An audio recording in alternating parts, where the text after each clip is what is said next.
16 minutes after 1, Reed Petite and Jackie Wilson here on The Big Decades. Good to have your company on a Sunday afternoon. 16 minutes after 1 on 102.5 FM and online around the world on all the W's, thebridgeradio.net. Now, a living legend is perhaps a phrase that is branded around all too frequently, but my next guest is more than a living legend. She's a superstar. We are proud to welcome onto The Big Decades a singer who has been nominated twice for the Best Female Singer at the BRIT Awards, Elkie Brooks. Good afternoon, Elkie. Good afternoon, Mark. What a wonderful introduction. And wasn't that a fantastic record you played? However did he do that rolling of the R's like that? Wasn't he amazing, Jackie Wilson? You were twisting about to that, were you? Oh, God, I mean, he was amazing. He really was. I know he was a big inspiration for, you know, lots of people like, you know, Michael Jackson and the likes of. He's an amazing singer, but absolutely brilliant. I don't know how he did that. I love it. That's brilliant. Okay, before we speak to Elkie Brooks, let's have a quick preview. I lost myself on a cool, damp night. Gave myself in that misty light. Was hypnotized by strange delight. Under a lilac tree.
Big Decades on 102.5 The Bridge. The superstar that is Elkie Brooks is on the phone.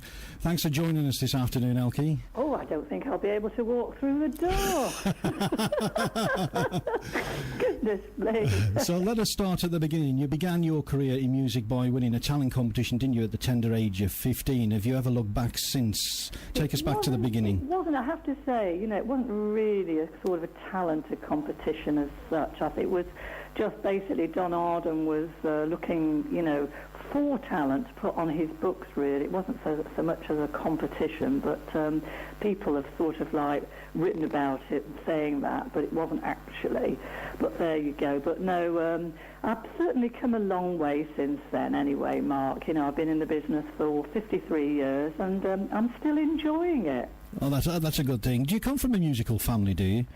Well, my brother, Tony, plays excellent drums. He used to play with Billy J. Kramer and the Dakotas, and my brother used to play the trumpet and the bass, but my mum and dad were not at all musical. My mother, bless her, couldn't carry a tune, but her mother, Maud Newton, was absolutely amazing. Unfortunately, I never met the woman, but she was extremely talented, apparently. Yeah. Great concert pianist, sang really well, played the violin, you know, was pretty amazing, apparently. So, you know, as I say, my greatest regret is that I never met the woman. You've had a really distinguished career. What a leap from singing in pubs and clubs at the beginning to a sellout at the Royal Albert Hall. That must have been daunting at the beginning.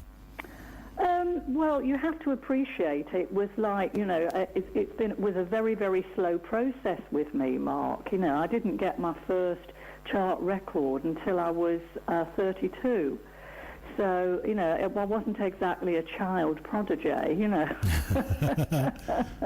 It took a long, long time for me to establish myself, and no one was more surprised than me that I had a record in the charts, because that really wasn't, my thing anyway. I just always, as I am today, wanted to enjoy myself on a musical level. I love to sing in all sorts of different styles, I started liking things like Ella Fitzgerald and Frankie Lane, and then I found Elvis and Cliff Richard and Bill Haley and all that kind of thing. So, and then I had lessons with our local rabbi singing in Hebrew.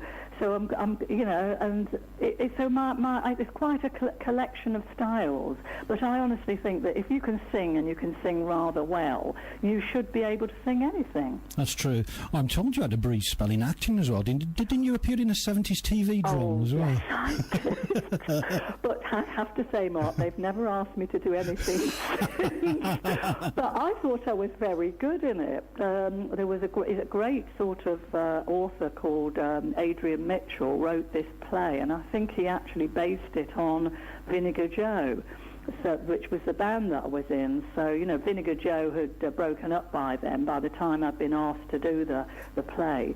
But I thought I was very good. I had all my part off. I didn't have to look at the script or anything, and I was knew it all off by heart. I sort of learnt it like I would a lyric, But as I say, never been asked to do anything since. Your debut album, Rich Man's Woman, was released, way back in 1975, followed by two huge albums. Those are called 2 Days Away and Shooting Star, which was a huge album. And then came Elkie Brooks Live and Learn, before that huge, iconic album, Pearls, in 81. Pearls, a Singer, was released on 3 of those albums. How did that song come about? Well, when I was rehearsing for the 2 Days Away album with Jerry Lieber and Mike Stoller, they presented me with this song, Pearl the Singer, and they said, "Oh, you won't like it. It's much too country and western. You like all very, very black music. You love all the R&B stuff. You won't like this." And the player, I said, "Yeah." I said, "I think it's great." And it was by these writers called Dino and Cimbello. I said, "Yeah, it's great." I said, "But it just doesn't have a middle section." I said, "If you put a middle section in there," I said, "I think we'll have a bit of a song." So Jerry Lieber at that turned round to me and said, "Oh, don't you worry about that. I'll go away. I'll write a middle section." And about 10 minutes later, he came back and he'd written the middle section. So I thought, yeah, it's got to be done. The Pearls albums, they broke all records, didn't they? Together they stayed in the charts for something like an incredible 105 weeks. Yeah, I don't know. I never kept track of those sort of things. I was probably too busy doing about 30 dates back to back at the time. It was the biggest selling album by a female artist in UK history at that time as well, wasn't it? Apparently so. Yeah. From the Pearls album came mine and probably everyone's favourite tune, Fool If You Think It's Over, which was a cover originally released by Chris Rea. I absolutely love that tune. We're going to play it in a moment. What made you record that song? Because it is a fabulous song, like you say, and Chris Rea is an amazing guitar player, great singer, great writer. He's just got everything, and that was quite a big record in America at the time, and we were putting this concept together, A&M and myself and Gus Dudgeon, who produced the album, of cover versions of songs. And I said, that would be such a great one for me to do. So I actually chose that myself. Okay, we'll take a listen very quickly to Fool If You Think It's Over, and we'll come back and have another chat. Is that all right? Yeah, that's lovely.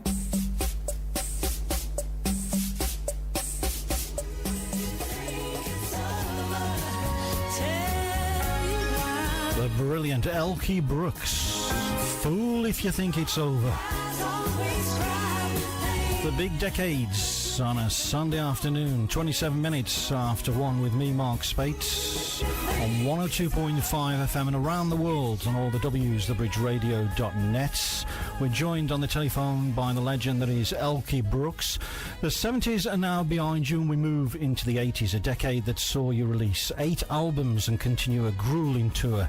Well, that tour began in Hull in October 1980, finished in Skegness in 89, and I looked at your tour schedule. It's probably fair to describe it as grueling because you've toured almost every month from the 70s. How do you do it? With great difficulty. I don't tour like that anymore. I hated it then, night after night, and as you can appreciate, I had children with me as well. My youngest son, he was born in '86, and I used to take them everywhere. It could be, as you say, grueling. Where now, I much prefer the way I tour now. I start off in January and finish in December, but I don't, work every night of the week.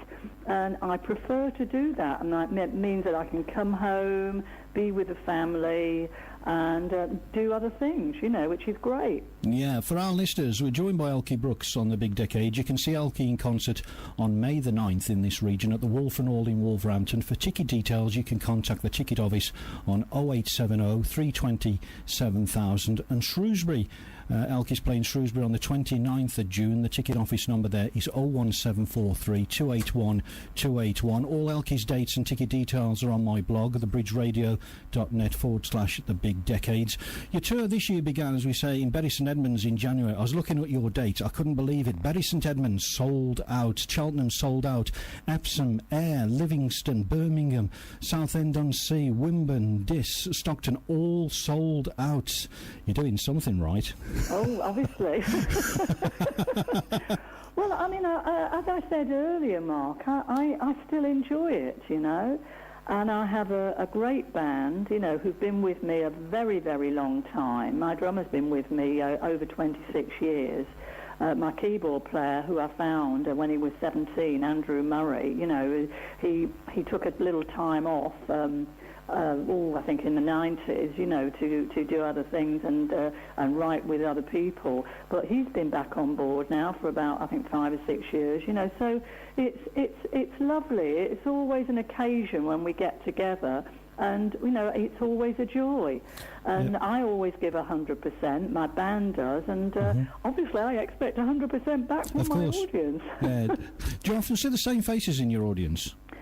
Well, obviously, yes. You will get people that have been with me and followed my career for many, many years. But then again, you get, people that perhaps, saw me on that Reborn thing that I did many, many years ago.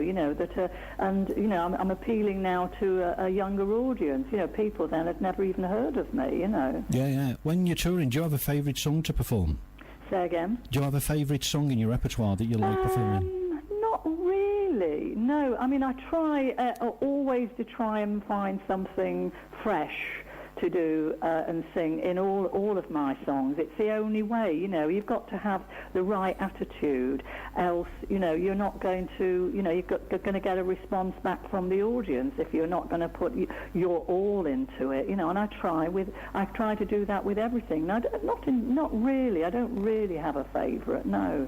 It's usually the one I'm working on at the time, one I'm writing, or one I'm learning to because we're going to be recording it. Yeah, your latest album about Powerless, absolutely stunning. I've had it on my iPod and I've been playing it non-stop for the last couple of weeks. What made you decide to record these particular songs? It's an absolutely brilliant album. Well, yes, because it was re-released, last year. Because we actually released it first about a year and a half ago, but it came out again in July, to coincide with the autobiography, obviously. But no, it took ages to gather the material together, 9 months to actually record, but to actually gather the material together was, quite something. I had quite a bit of help, obviously, from my son, my eldest son, who's also my manager, Jay, and we wrote a few of the songs together as well, but I also had a lot of help from my executive producer, Wilf Pine, who actually found that song, Powerless, written by Don Black. Which I still really love doing every night. We always do that towards the end of the show. I really, really enjoy that. Absolutely brilliant album. There's a song we wrote called Dancing on the Tables that Jay and I wrote. I really quite like that. And Purple Rain, of course. I'd never heard it before. The Prince song. But Jay and Joanna, his wife, who also, looks after a lot of my admin, they found the song. I thought that was a great one to do. And there's a Bob Dylan track that everybody associates with Adele, Make You Feel My Love, which I'm hoping to put in the show eventually, funnily enough. But everybody associates that with her, but it was the Dylan's version that I really, really liked and made me want to do it, you know? Yeah, you touched there on your autobiography. It's called Finding My Voice. Absolutely brilliant book. I'm going on holiday next week, and I've ordered loads of books. I've ordered this off Amazon, and I'm looking forward to sitting by the pool and reading this. What's it all about? It is an autobiography, isn't it? Well, yes, it's very, very, very truthful. I think there's a lot of humour in there, Mark. I'm hoping that you'll have a bit of a laugh, perhaps a bit of a cry, because that's personally what I want out of an autobiography, and I've read loads and loads and loads of them, trust me. And, I know that that's what I want, and that's what I'm hoping that people will find in mine, and sincerely hope you do.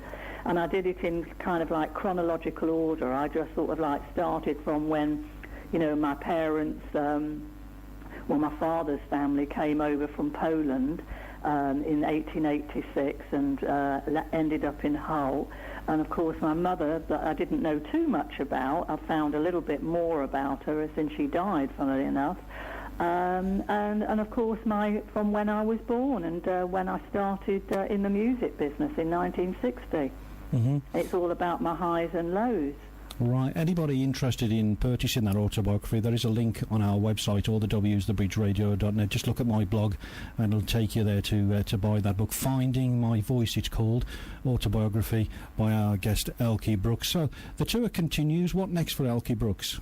Well, I'm going to start on a new album. I thought Powerless was going to be my last album, I thought that's it, I'm batting on a bit. But no, my son, he wants to do another album. So we're busy at the moment collecting all the material together and hopes to start recording very, very soon. Well, excellent. I look forward to that. So then, we always finish by asking silly questions. These are silly questions we always ask our guests. They're ridiculous, but always silly. But we like to have a bit of a joke. So if we start with the first five, well, there are only 5 questions. Who's the joker in your band? You were talking about your band earlier on. Who's the joker in the band? Who's the joker in the band? Do you have a joker who messes around a lot? Who messes around You're so a lot? strict. Probably me. Who has the worst dress sense? Who, pardon? Who has the worst dress sense? Who has the worst dress sense? I don't know. Possibly my saxophone player, Stephen. He hates me to say that. But it's great. He's kind of funky. It's him, No, I like to do this. I like to moan. Who moans the most? You could say me. I like a good moan. It keeps me going. It keeps you going. Especially about a lot of the dressing rooms, or if it's too hot or if it's too cold in the theatre. I'm quite a moaner. I don't like air conditioning. No, it dries the throat. I don't like it if it's too hot. Yeah. But being very cold on stage is not very good for the voice. No. It isn't. Drafts and fans, those fan machine things, can't stand them. Next one. This next question, quite contentious. If the band's listening, who's the most talented in the band? Oh, obviously me again. You'd have to be. And finally, who has the worst ringtone?